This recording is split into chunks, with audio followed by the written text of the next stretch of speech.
देखिए बच्चों, हमारा टॉपिक अभी कंटिन्यू है। डायरेक्ट इनडायरेक्ट स्पीच चल रहा है और अब हम पहुंच गए हैं इंपरेटिव सेंटेंसेस से हम कैसे डायरेक्ट से इनडायरेक्ट में चेंज करेंगे।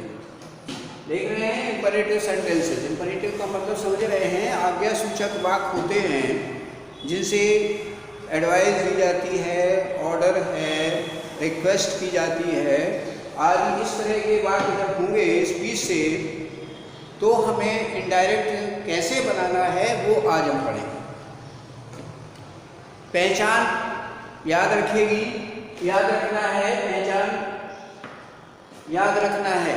इंपरेटिव की पहचान पिछली कक्षाओं में भी आपको बताया गया है। जो वाक्य होते हैं वो प्रायः मैन वर्ब, ध्यान से सुनिए, वाक्य main verb do not, let, please और काइंडली से स्टार्ट होते हैं। इस तरह के वाक्य समझ गए। Main verb, do not, please, let, please और काइंडली एंड लेट से प्रारंभ होते हैं। ये पहचान है इन वाक्यों की। जब इनसे स्टार्ट होंगे वाक्य तो हमें इनडायरेक्ट कैसे बनाना है, इसके लिए हम देखेंगे रूल नंबर 1।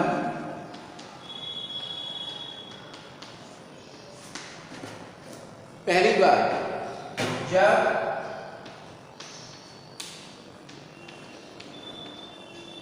रिपोर्टेड स्पीच, पहली बात है जब रिपोर्टेड स्पीच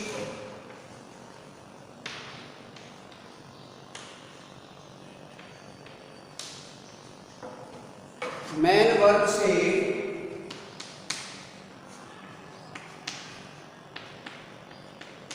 प्रारंभ हो तो कंडीशन देखी आपने कि रिपोर्टेड स्पीच तुरंत पहचानेंगे। मैन क्या लिखा, मैन वर्ब। बस मैन वर्ब से स्टार्ट है स्पीच, समझ लेना चाहिए कि वो इंपरेटिव सेंटेंस है। ठीक है, देख लीजिए। तो क्या करना है, पॉइंट 1 में सैड ऑब्जेक्ट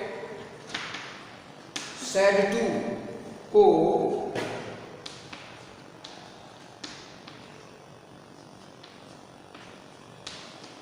भाव के अनुसार आपको देखना है कि किस तरह का भाव स्पीच में बता रही है। भाव के अनुसार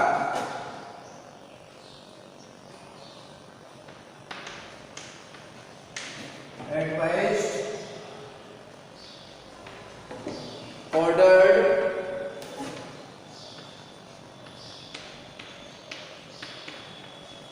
रिक्वेस्टेड, एडवाइज, ऑर्डर, रिक्वेस्टेड और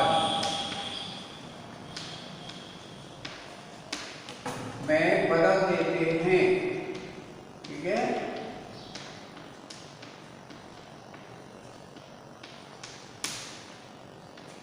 पहला कार्य हमने देखा कि जब रिपोर्टेड स्पीच मैन वर्ब से स्टार्ट है तो पहला कार्य सैड या सैड टू को हटाया, भाव के अनुसार के लिख दिया। सेकेंड पॉइंट देखिए, दूसरी बात क्या करनी है, मैन वर्ब से पूर्व। अब कंजंक्शन दैट नहीं लगेगा इन वाक्यों में, यहां पर कंजंक्शन दैट नहीं लगेगा जब मैन वर्ब से स्टार्ट हो। मैन वर्ब से पूर्व लीजिए। अब आपको टू लगाना है, मैन वर्ब से पूर्व टू लगाते हैं। ठीक है, टू लगाते हैं और जब टू वर्ब के आगे लग जाएगा मैन वर्ब से पूर्व तो इसका मतलब है टेंस नहीं बदलना है। ठीक है, दो बातें एकदम इंपॉर्टेंट ध्यान में रहे। भाव के अनुसार 3 शब्द लिखे हुए हैं, इनमें से कोई भी लगाएंगे, आप भाव देखेंगे और मैन वर्ब से पहले टू लगा देंगे। इतना कार्य करना है, बाकी आपको बताया गया है फर्स्ट और सेकंड पर्सन चेंज करना है। ये देख लीजिए एग्जाम्पल से, the teacher said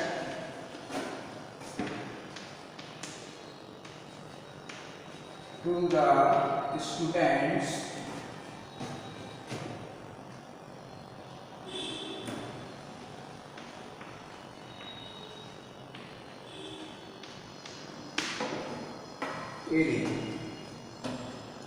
teacher said to the student stand up, खड़े हो जाइए। अब आप इसमें से भाव के अनुसार ये भाव देखना है, यहाँ देखना है ये क्या भाव शो कर रहा है स्पीच, उसमें से आपको तीनों में से कोई एक शब्द पहला कार्य लिखा हुआ सेड या सेड टू को, आप यहाँ आ जाइए, इसको हटाइए और इसके प्लेस में कौन सा वर्ड लिख दें। क्या दिया? ऑर्डर दिया टीचर ने, सभी बच्चे खड़े हो जाएं। खड़े होने का टीचर ने आदेश कर दिया।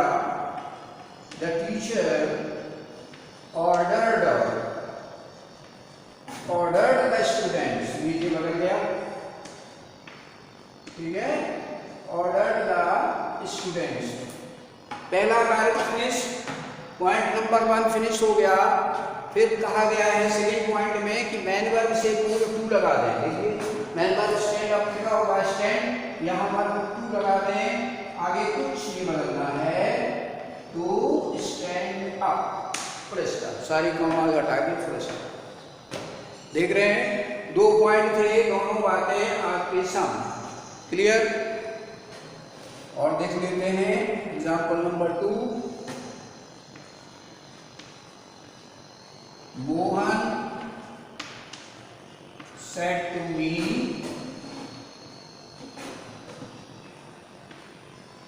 please give me your book, please give me your book। अब देखिए आपको बताया गया है,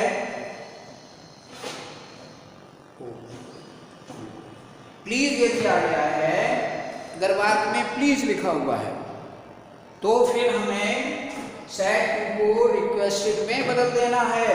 प्लीज ऐसे भी हो सकता है वाक्य आरंभ में और वाक्य अंत में भी हो सकता है, दोनों बातें हैं। देखिए हम यहाँ से स्टार्ट करें, Mohan said to me, give me और वो प्लीज, इसलिए मैंने ये बात दिया है प्लीज वाला आगे भी है।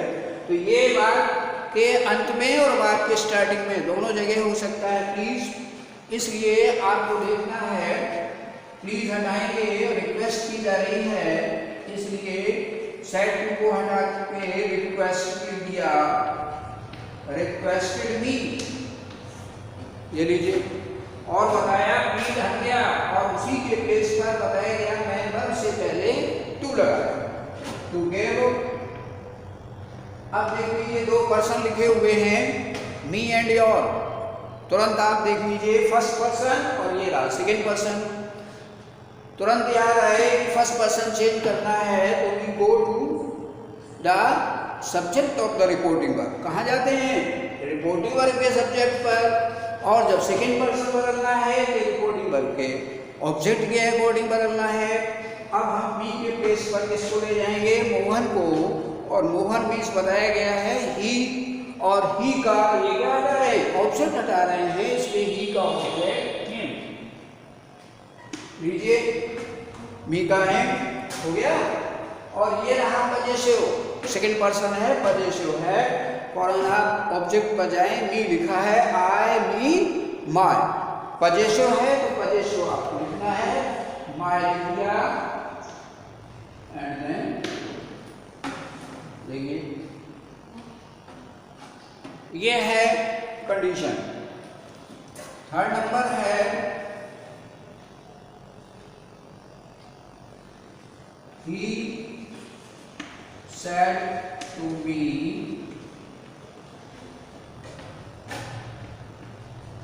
learn your lesson properly।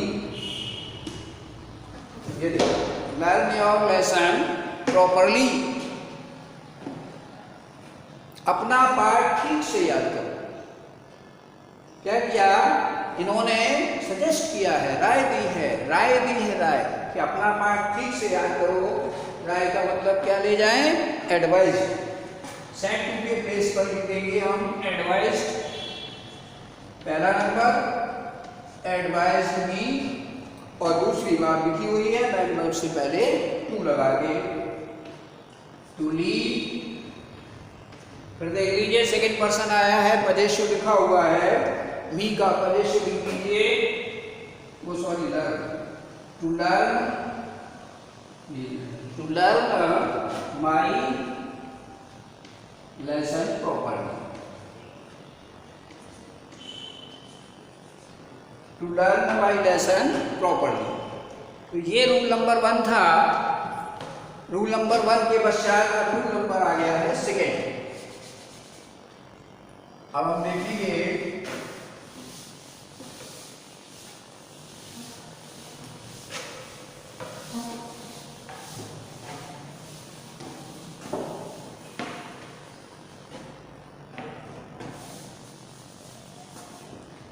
अब रूल नंबर 2 देखिए। रूल नंबर 2 में देखिए, जब रिपोर्टेड स्पीच डू नॉट से प्रारंभ हो तो, अब आ गया दूसरी कंडीशन आ गई है, डू नॉट से स्पीच स्टार्ट होगी, तब हमें क्या करना है? Point number 1, said object set को भाव के अनुसार एडवाइज्ड, ऑर्डर, रिक्वेस्टेड,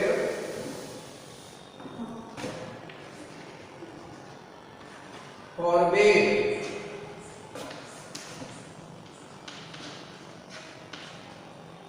आदि, फॉरबिड आदि में बदलते हैं।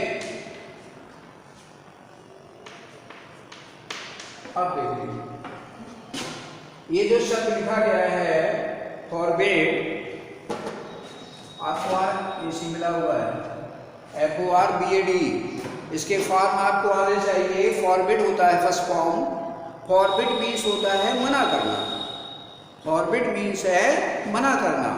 सेकेंड फॉर्म लिखा हुआ है forbid, forbid, forbidden, double D हो जाएगा थर्ड फॉर्म में। ठीक से नोट कर लें, forbid, forbid, forbidden. Forbid means होता है, फॉरबिड मीन्स मना करना, सेकेंड फॉर्म लिखा गया है। और डू नॉट माने भी होता है मना करना, डू नॉट प्ले हियर, यहाँ मत खेलो, मना करना हो गया।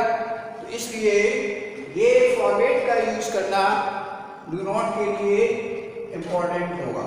ये कर दिया। उसके बाद सेकेंड पॉइंट, सेकेंड पॉइंट में क्या होगा?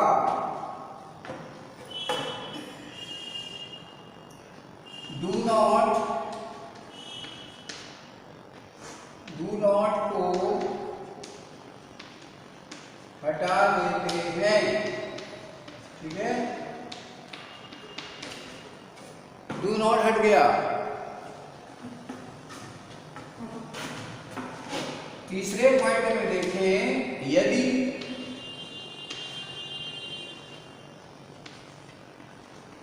फॉरबिड, आपने सेड या सेटिंग के प्लेस पर फॉरबिड लिख दिया है यदि, तो क्या है? यदि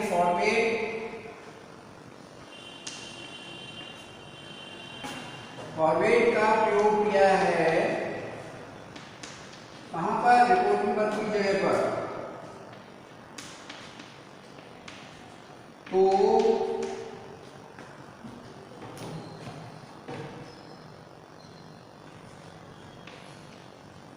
डू नॉट के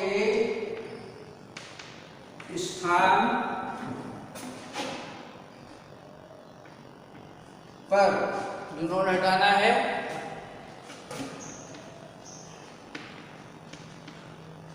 मैन वर्ग से पूर्व, डू नॉट हटाया है, मैन वर्ग से पूर्व टू लगाते हैं। ध्यान रहेगा, अगर हमने डू नॉट को फॉरबिड लिखा है फॉरवर्ड यदि लिखा है तो डू नॉट हट गया और मेन वर्ब से पहले टू लगा दिया। इंपॉर्टेंट बात 4 पॉइंट में देख लीजिए, यदि फॉरवर्ड के अलावा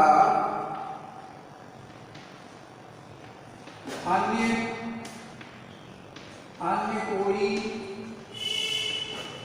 वर्ब दिए गए हैं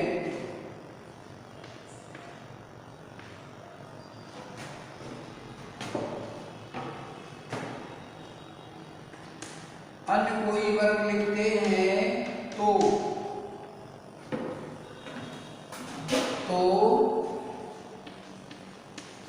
डू नॉट के स्थान पर, सब जगह डू नॉट नहीं बदला जाएगा, डू नॉट के स्थान पर नॉट टू, ये लीजिए नॉट टू लिखते हैं।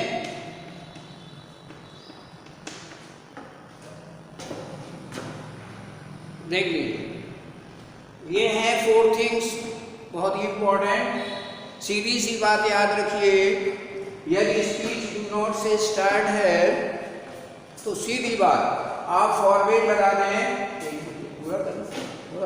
फॉरवर्ड लगा दें और डू नॉट को हटा दें। वहां पर फॉरवर्ड लगाया है तो डू नॉट को हटाकर मेन वर्ब से पहले टू लगा दें, सबसे आसान बात।